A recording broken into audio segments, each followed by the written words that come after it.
de hoje, de Santa Ceia, só que, na verdade, terça-feira eu estava orando aqui de joelhos e veio a mim um toque da parte de Deus neste Salmo 46, que nós lemos na leitura oficial. Então, a mensagem que eu ia dar na ceia do mês que vem, ela fica no molho, e eu vou esperar o Senhor agora sinalizar para a minha pessoa.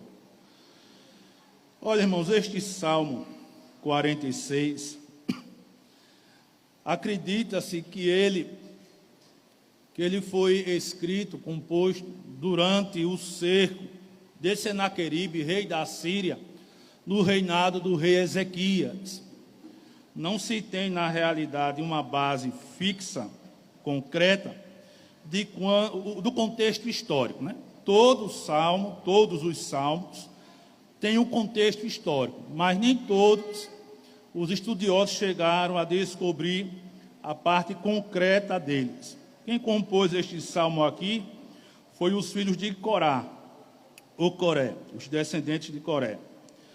Então, e esse salmo aqui, ele é um cântico de confiança,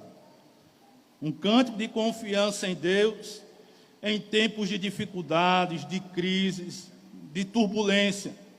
A gente já vê aqui no versículo 1, no verso 1, Deus é o nosso refúgio e fortaleza, socorro bem presente na angústia.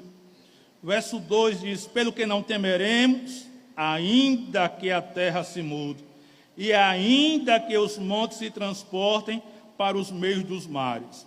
Então, quando nós nos encontramos em momentos difíceis da vida, a gente chega a ler esse salmo. E quando lemos este salmo serve como um refrigério para a nossa vida diante das lutas que estamos passando. É muito rico este salmo. O verso 1, como já li, Deus mostra aqui o atributo, um dos atributos de Deus. O verso 5 mostra outro atributo de Deus, Deus está. E o verso 9 mostra outro atributo de Deus, Ele faz. Então aqui a gente tem a onipresença, onipotência de Deus. Eita, agora falhou a outra. Onipresença, onipotência e onisciência. Está vendo, irmão, que a gente é humano e esquece? Então está aqui os três atributos de Deus. Nesse verso 9, irmãos, ele é rico. Eu fiquei olhando esse verso 9 e saí fazendo algumas pesquisas. E dá para se fazer alguns dias de estudo ou de pregação nesse verso 9. Eu vou ficar só com uma partícula desse verso 9. Ele faz. Deus faz, é o que eu vou ficar para a gente refletir nesta noite. Deus faz, Ele faz. Mas aqui nós temos aqui, cessar as guerras, dá para a gente. Eu tenho alguma coisa dentro da pesquisa, dentro disso aqui. Tem a questão de quebrar o arco, cortar a lança, queimar os carros no fogo. Então, todo esse verso aqui, irmão, Deus dando graça, dá para se preparar mensagens, né? Mas eu vou ficar só, como já disse, nessa parte inicial, ou nesta partícula do verso. Deus faz. E esta expressão, irmãos, Ele faz em hebraico, traz o sentido de fazer, Deus faz. Traz o sentido de realizar, traz o sentido de produzir. Então, Deus tem este poder, o seu poder de fazer, de realizar e de produzir. Eu não sei como você tem passado o dia de hoje.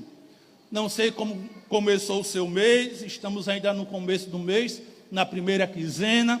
Não sei como está sendo esta primeira quinzena do mês de agosto para você. Não sei das suas lutas interiores, as suas inquietações, as perturbações que vêm na mente, as indagações que sobrevêm diante daquilo que fica permeando a nossa vida, as dificuldades, as inquietações, os anseios da vida, porque somos humanos. Então, o único que sabe como você se encontra aqui nesta noite é o que faz, que é Deus. Ele é o único que sabe como você está aqui nesta noite. E quando nós vemos, irmãos, esta expressão, Ele faz, ou Deus faz, a gente vê pelo menos aqui 4 características do poder de Deus. A primeira característica é que o poder de Deus, ele é absoluto. Ele não é meieiro. Não, o poder de Deus é absoluto. O poder de Deus é total. Nós não temos poder nenhum. Nenhum ser humano tem poder, né? Existem os heróis fictícios que estão por aí afora, Superman, Mulher Maravilha e tantos outros heróis, mas ali é só ficção. Ali não tem nada a ver de realidade. Existem os heróis da Grécia, como Hércules e outros mais, tudo ficção. Mas Deus é aquele que tem todo o poder. Ele disse na sua palavra para Abraão: eu sou o Deus Todo-Poderoso. Nele consiste todo o poder. Ele tem o poder absoluto nas suas poderosas mãos. E é justamente sobre este Deus poderoso, sobre esse Deus que faz, que realiza, que produz, que eu quero falar para vocês nesta noite. Refrescar a nossa memória, renovar a nossa fé, a nossa esperança neste Deus que faz, que é o Todo-Poderoso, neste Deus que realiza, que é o Todo-Poderoso, neste Deus que produz, que é o Todo-Poderoso. A segunda característica do poder de Deus, irmãos, é que é soberano. O poder de Deus é soberano. Os homens da terra pensam que tem poder, mas tem um poder fraco. Mas Deus não. O poder de Deus é soberano, é completo. Ele tem o seu poder sobre o universo. Ele tem o seu poder sobre todos os governos e sobre todas as nações da face da terra. Todos os governos e todas as nações da terra estão debaixo da sua supremacia, do seu soberano poder. Deus, ele põe limite nos governos e Deus põe limite também nas nações. Governos estavam aí e foram destituídos. Se for olhar para o passado, povos e nações que existiram, mas que não existem mais, porque o poder de Deus é soberano para todos sempre. Outra característica do poder de Deus, irmãos, é que é infinito. Os homens gagam poderes aqui na face da terra. Poderes que duram 4 anos, às vezes 8 anos como senador, mas quando menos espera, se não ganham, se não são reeleitos, vai-se embora o poder deles. É finito, o poder deles é finito, mas o poder de Deus é infinito, irmãos. Aquilo que Deus faz, a gente não pode fazer.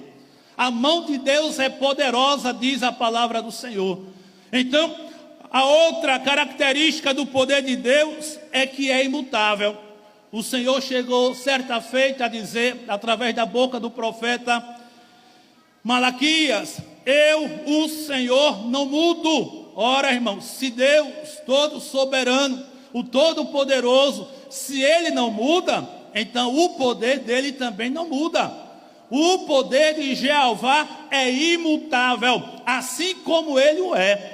E diante dessas características, irmãos, eu quero já mostrar a vocês aspectos do poder do nosso Deus, que às vezes a gente se esquece por sermos humanos, por estarmos passando uma turbulência na vida, e algumas das vezes a gente esquece deste poder de Deus, destes aspectos do poder de Deus, mas que a gente já viu algumas de suas características.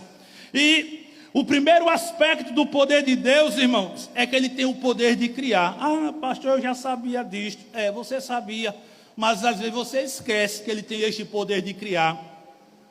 A Bíblia diz, irmãos, aqui em Gênesis capítulo 1, e versículo de 1 e 2, diz assim: no princípio criou Deus os céus e a terra. Ponto.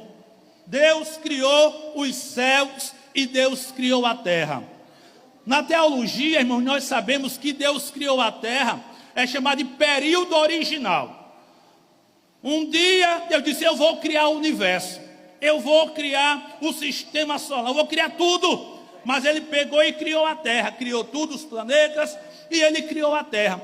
E a Bíblia diz que ele criou a terra para ser habitada. E a gente vê em Ezequiel que a terra, ela era habitada por anjos. Lúcifer, ele estava por aqui, subia para ficar com Deus, ficava aqui. Então terra e céus era a mesma grei naquela época.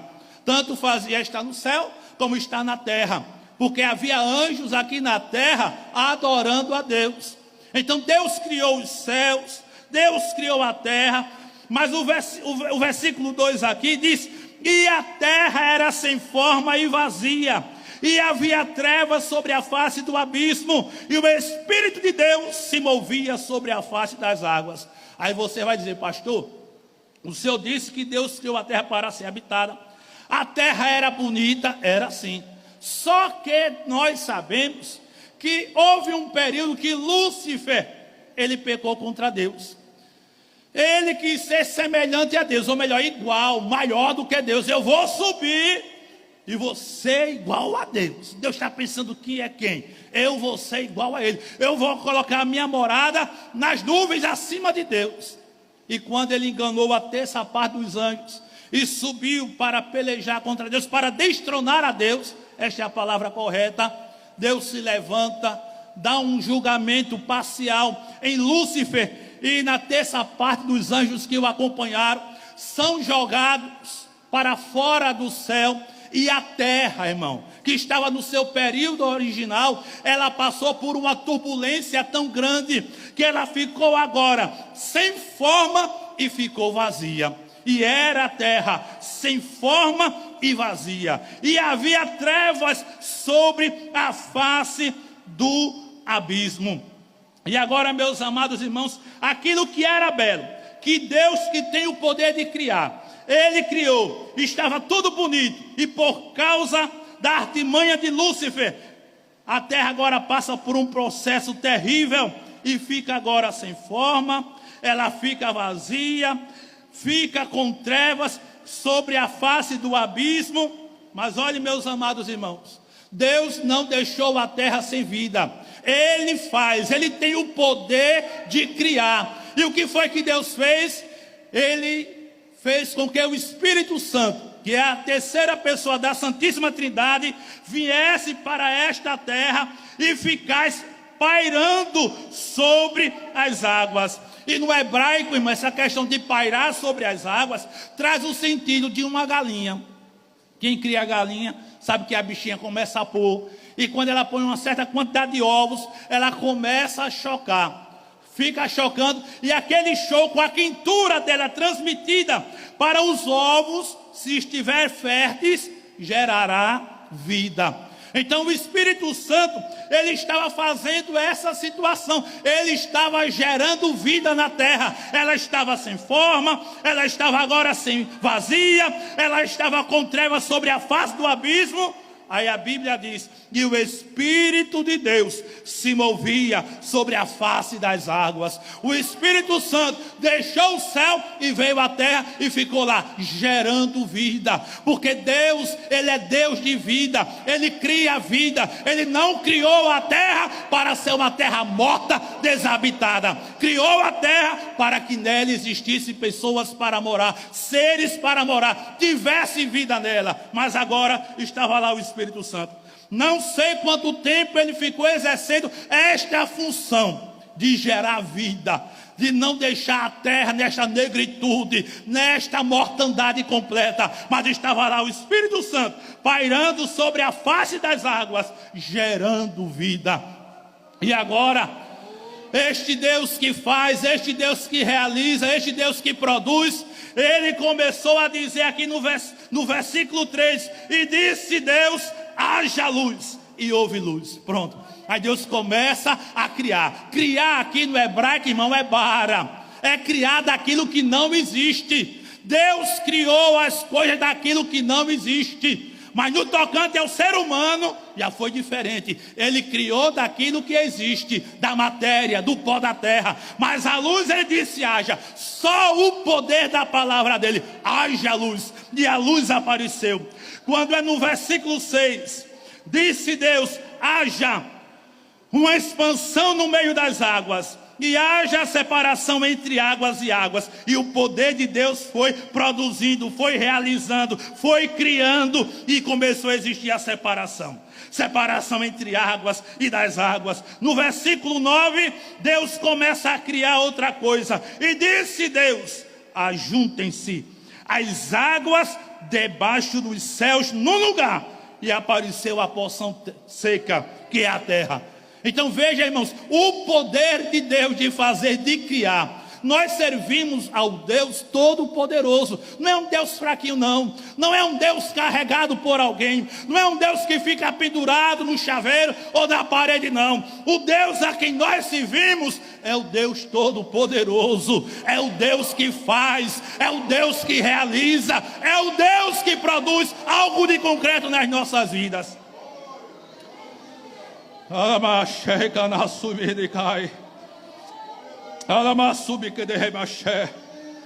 No versículo 11, Deus mostra ainda o seu poder de criar. E disse Deus, produz a terra. Já tinha feito com o poder da sua palavra. Agora, produz a terra erva verde, erva que dê semente, árvore frutífera que dê fruto segundo a sua espécie, cuja semente esteja nela sobre a terra. E assim foi. E Deus foi exercendo o seu poder de criar. No versículo 14 disse Deus, haja luminares na expansão dos céus, para haver separação entre o dia e a noite. Sejam eles para sinais e para tempos determinados, e para dias e anos. E hoje nós temos a lua, nós temos o sol, nós temos as estrelas. E Deus foi exercendo o seu poder de criar. No versículo 20, e disse Deus, produzam as águas abundantemente répteis de alma vivente. E voem as águas, e voem as aves sobre a face da expansão dos céus. E aí começou a surgir as aves, os répteis, as grandes baleias, tudo de conformidade com a sua espécie. No versículo 24, Jeová exerce o seu poder de criar através da sua boca. Produz a terra alma vivente conforme a sua espécie. E vieram os gados, vieram os répteis, vieram as bestas feras da terra, conforme a sua espécie. No versículo 26, Deus exerce o seu poder criador. Façamos o homem a nossa imagem, conforme a nossa semelhança, para dominar sobre os peixes do mar, sobre as aves dos céus, sobre o gado, sobre toda a terra e sobre todo o réptil que se move sobre a terra.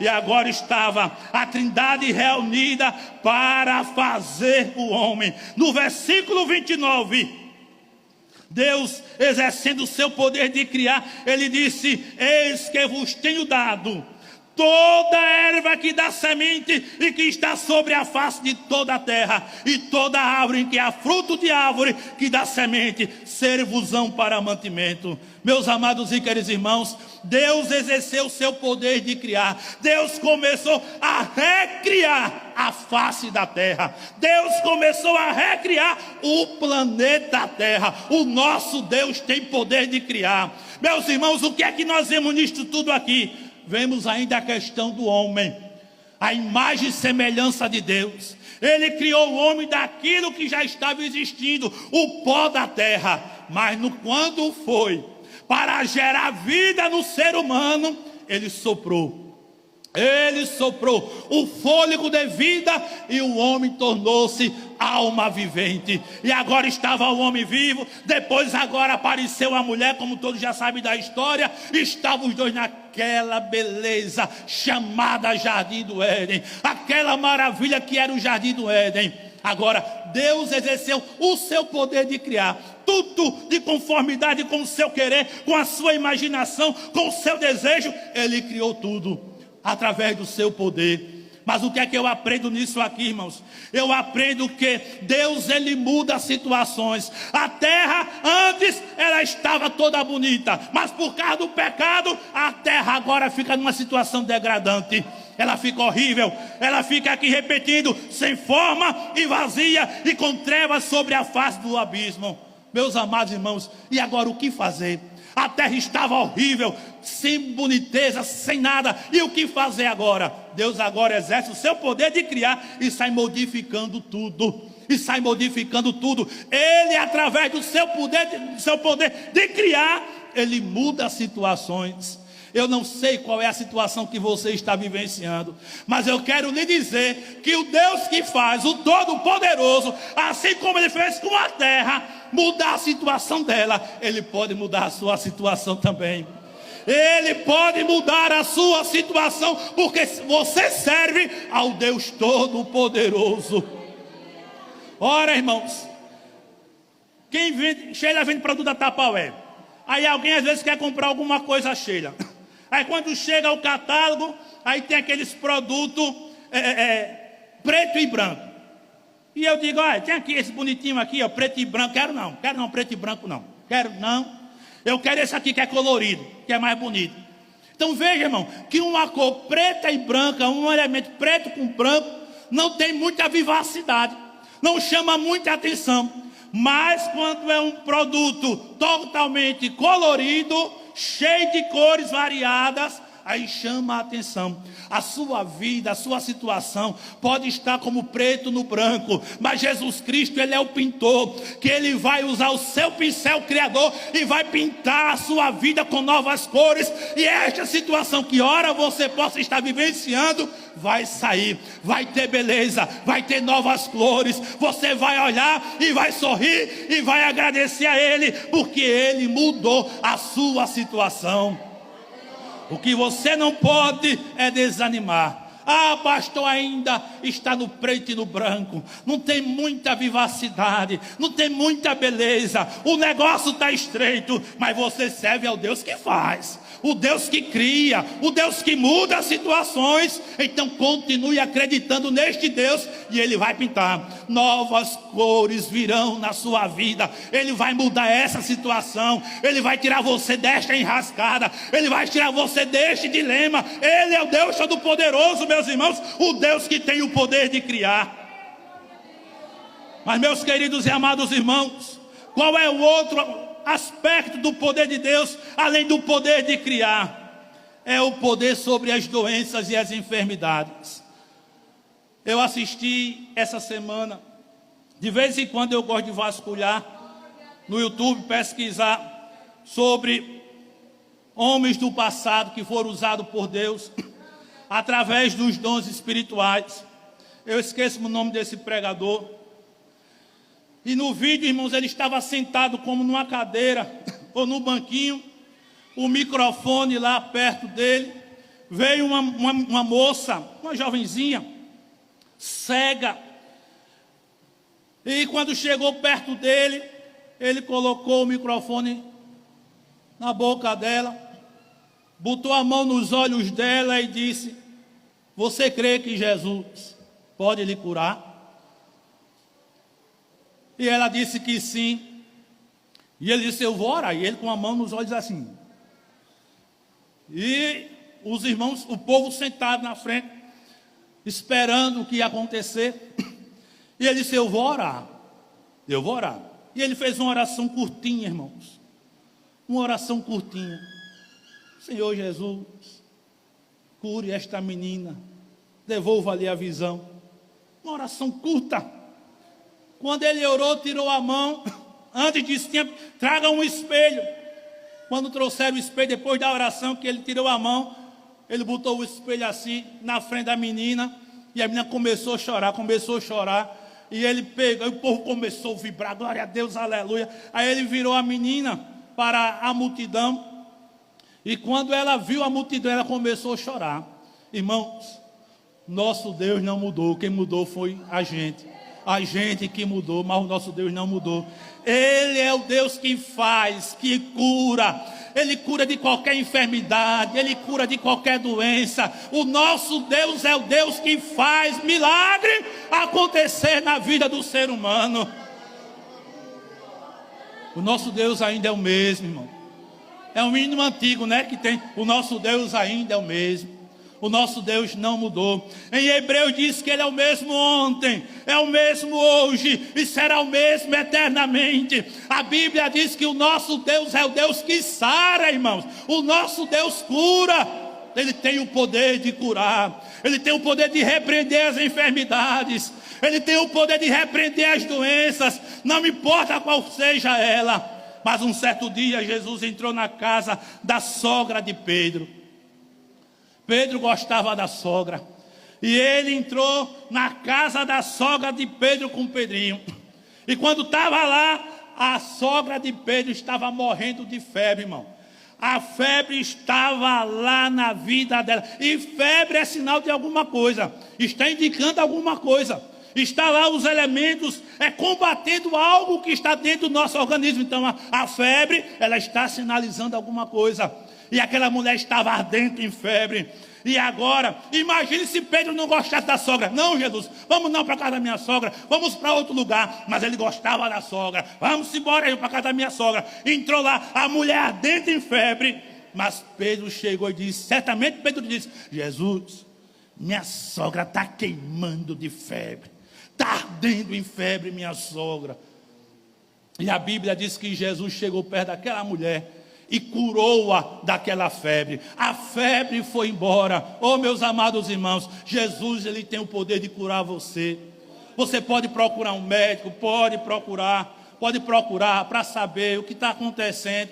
Mas Jesus querendo, Ele repreende qualquer enfermidade, qualquer doença. E o diagnóstico que você tinha servirá somente para testemunhar o poder curador do Deus a quem eu e você servimos. Não deixe de acreditar no Deus a quem você serve. Ele tem este poder de curar, irmãos. O coxo estava lá no templo Formosa, sentado todo o santo dia. Uma esmolinha, pelo amor de Deus. Quem sabe ele diz essa expressão. Os de hoje dizem, no seu da época, mas quem sabe. Uma esmolinha, pelo amor de Deus, todo o santo dia. E os apóstolos, Pedro e João, subiam ao templo, irmãos, para orar. Mas nunca foram impelidos pelo Senhor para parar e orar por aquele coxo. Mas todo dia eles iam ao templo buscar ao Senhor, todo dia. Mas houve um dia, olha, irmão, não deixe de vir para a casa de Deus não, porque pode ser nesse dia inesperado que a sua bênção está aqui reservada da parte do Senhor. E o coxo todo dia lá, pedindo a esmolinha de pão de cada dia, até que um dia Deus disse, é hoje que eu vou curar esse coxo.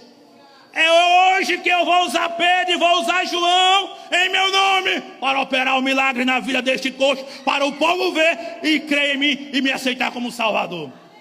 Aí Jeová lá do trono sentado olhando para a terra, e lá vai Pedro, lá vai João, conversando sobre as coisas de Deus, sobre os milagres ocorrentes, sobre as conversões que estavam surgindo, sobre a dedicação do povo de estar no templo e nas casas, orando, buscando, servindo ao Senhor. Aí quando eles vão chegando perto do templo Formosa, quando chega perto da porta do templo Formosa, estava lá o coxo. Me dê uma esmola, pelo amor de Deus. O coxo lá, me dê uma esmola, pelo amor de Deus. O Espírito Santo alfineta, põe uma flecha no coração daqueles servos de Deus. E ele chega a dizer, olha, nós não temos prata, nós não temos ouro.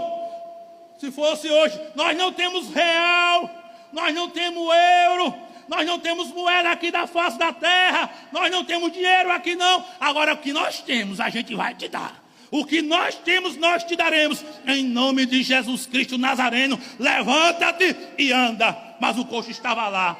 Aí a Bíblia diz que Pedro, ele pega na mão daquele camarada, ajuda, ele pula, se firma os pés daquele homem no chão, e ele entra no templo saltando e glorificando ao Deus que faz, ao Deus que realiza, o Deus que produz milagre e cura. Então, meus amados irmãos, se você chegou enfermo nesta noite aqui, creia que o Deus a quem você serve, o Todo-Poderoso, o que faz, o que realiza, o que produz cura, Ele está aqui para lhe curar. Eu lembro que um dia, pastor Jussani Rocha, ele deu uma palavra lá na ceia, lá na Coab, e disse: meus irmãos, olhe, na ceia a gente não unge vocês, porque a ceia que simboliza o corpo e o sangue de Jesus, tem poder, se você crer, de lhe curar de qualquer enfermidade. Então a gente não unge você na ceia, porque você está comungando, comendo simbolicamente o corpo e o sangue do Senhor. E o corpo do Senhor tem vida, tem saúde. Vocês se lembram que em Atos fala que em nome de Jesus curaram ele, e disse: o nome de Jesus produziu saúde, produziu cura naquele camarada. Então hoje você vai cear. Você pode estar enfermo, você pode estar doente, mas pela fé no Deus que faz, que realiza e que produz saúde no seu corpo, você pode dizer: Senhor, eu creio que Tu és o Deus Todo-Poderoso, que pode repreender essa enfermidade, que pode repreender esta doença. Eu vou cear, e eu sei que Tu tens o poder para curar-me de todo o mal que tenha no meu corpo. E Ele tem, irmãos. A gente precisa continuar crendo neste Deus, senão, do que adianta ser crente? Se a gente não ficar crendo, acreditando neste Deus que faz o milagre, neste Deus que realiza a cura, neste Deus que produz cura, seja na alma, seja no espírito humano, seja no nosso corpo físico, que adianta ser crente? Se a gente perder a fé, se a gente perder a esperança neste Deus que tem o poder de curar e repreender qualquer enfermidade. As horas estão chegando, irmãos. Mas outro poder de Deus, outro aspecto do poder de Deus, é que Deus tem o poder, irmãos, de salvar. Ah, pastor, eu já sabia disso. Sabia, mas parece que esquece. Esquece quem era você quando estava no mundo. O mulambo velho, uma mulamba velha, que estava lá no mundo, perdido, perdida, desgraçado, sem Deus, sem paz, sem esperança, sem salvação, caminhando para um lugar onde tem fogo eterno. Você não tinha condições de sair do lugar onde eu estava. Eu olho para mim, irmãos, eu olho para mim e eu vejo, eu só estou aqui dentro por causa do poder de Deus de salvar. Porque quando eu olho para mim no passado, há 38 anos atrás, uma adolescentezinha e viçosa, não era peça ruim não, mas também não tinha Jesus na vida, não tinha salvação, fiz isso e aquilo outro, segundo ritos religiosos, mas não tinha a salvação de Deus na minha vida. Andava em carnaval, fazia isso, fazia aquilo outro, mas não tinha salvação. Mas quando foi um dia, já ouvia o evangelho, meu sobrinho falava, Tony também falava do evangelho para mim, e eu sem querer saber de ouvir do evangelho. Mas um dia,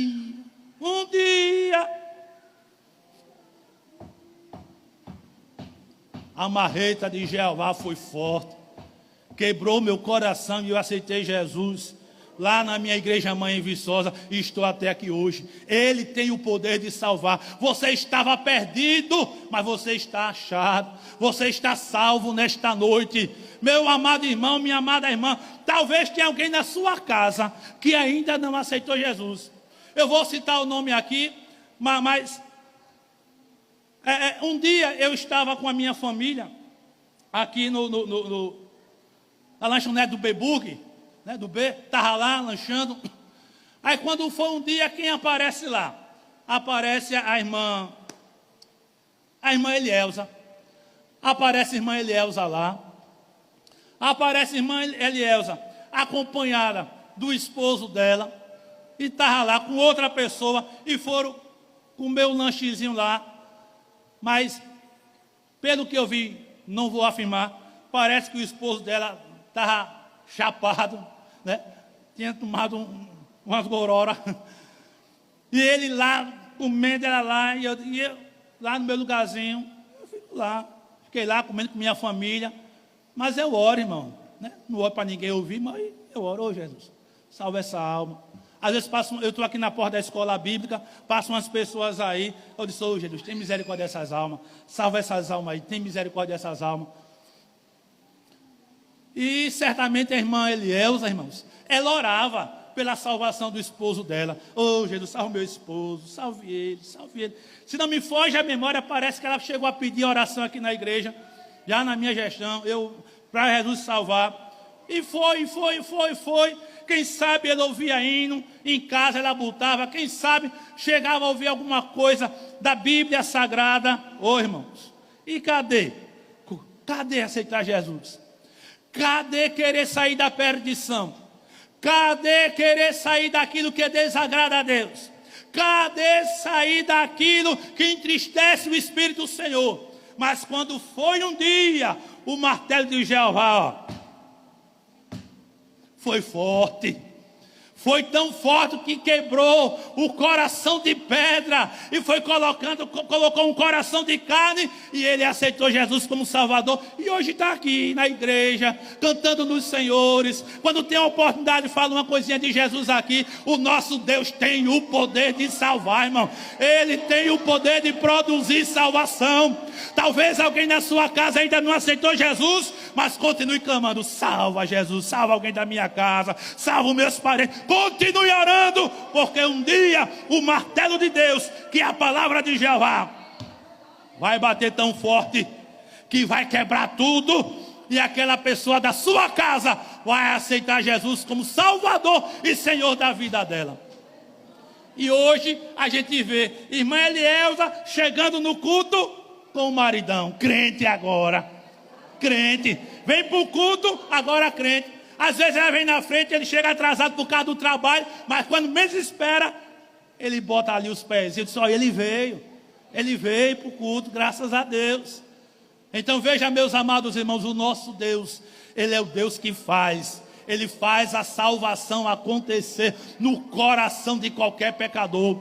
O nosso Deus tem o poder de salvar o pior pecador. Ele tem o poder de transformar o pior pecador. Eu vou parar por aqui, vou mais adiante. Tem mais coisa aqui, mas eu vou parar por aqui. Aí eu me lembro de Saulo, né? Saulo, irmão, um cabra ruim. Saulo, um camarada que perseguia a igreja de Deus. Saulo, um camarada que fez crentes negarem o nome do Senhor. Saulo, um camarada, irmão, que ele pensava que estava fazendo um bem a Deus, colocando crentes na prisão. Fez crentes blasfemarem o nome do Senhor. Mas, irmãos, os crentes tinham temor de Saulo naquela época. Eles tinham temor, medo de Saulo. Saulo é um cabra ruim. Olha, cuidado, porque se ele bater os pés aqui, ó, ele vai prender a gente, ou vai fazer a gente querer negar o nome de Jesus. Mas quando foi um dia, Saulo pediu carta branca, autorização dos líderes religiosos. Deixa eu ir lá em Damasco, quero fazer uma visitinha lá, porque eu estou sendo notificado que tem estes aí que professam o nome do Cristo, que diz que ressuscitou, eles têm lá, então deixa eu ir lá, me dê carta. Os camaradas deram carta, e lá vai Saulo, se num cavalo, se num jegue, se num camelo, se andando. Ele foi-se embora, com a tropa, pessoas com ele. Mas a Bíblia diz que lá em certo período do caminho, um resplendor forte de luz, tão forte, mais forte do que a luz do sol, raiou, que Saulo caiu. Não diga que ele saiu do cavalo, não diga que ele saiu do jumento, só usa a expressão bíblica, ele caiu.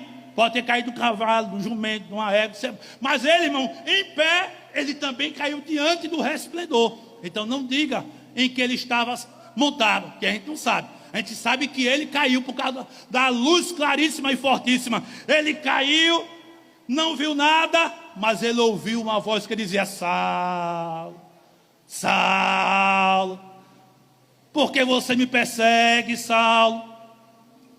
Duro é para ti recalcitrar contra os aguilhões, Saulo. E Saulo pergunta, sem ver ninguém, mas ouvindo a voz que falava em hebraico: quem és? Eu sou Jesus, a quem tu persegues. Irmãos, quem daria crédito que Saulo poderia ser salvo? Quem acreditaria que Saulo, um boi brabo, um jumento selvagem, poderia ser salvo? Mas o nosso Deus tem poder de salvar o pior pecador na face da terra. Não importa a situação moral do ser humano, Deus tem o poder de salvar, transformando a vida do pior pecador. É só você olhar para você. Veja quem era você e olhe quem você é hoje. Eu era um perdido. Hoje eu sou achado, sou salvo por Jesus. Então, meus queridos amados irmãos, que a gente saia do culto nesta noite novamente conscientizados do nosso Deus que tem todo o poder. O nosso Deus que tem o poder de fazer, e fazer até você ser batizado com o Espírito Santo e com fogo. Ele tem o poder, irmãos, de na Santa Ceia, quando você pegar o pão ou pegar um suco de uva e antes de comer, Ele tem o poder de lhe batizar no Espírito Santo e você não se engasgar, nem com o pão e nem com o suco de uva, porque é trabalhar de Jeová. Então Ele tem o poder. Ele tem o poder de lhe batizar no Espírito Santo na sua casa. Ele tem o poder de lhe batizar no Espírito Santo e com fogo no seu setor de trabalho. Ele tem o poder de lhe batizar com o Espírito Santo e com fogo aqui no culto. Ele tem o poder de lhe batizar com o Espírito Santo e com fogo até no meio da rua. Ele tem o poder. É só você vir adorando. É só você ficar glorificando. É só você ficar bendizendo o Deus que faz. O Deus que tem o poder de lhe batizar com o Espírito Santo e com fogo. Vamos molhar nossas mãos para cear.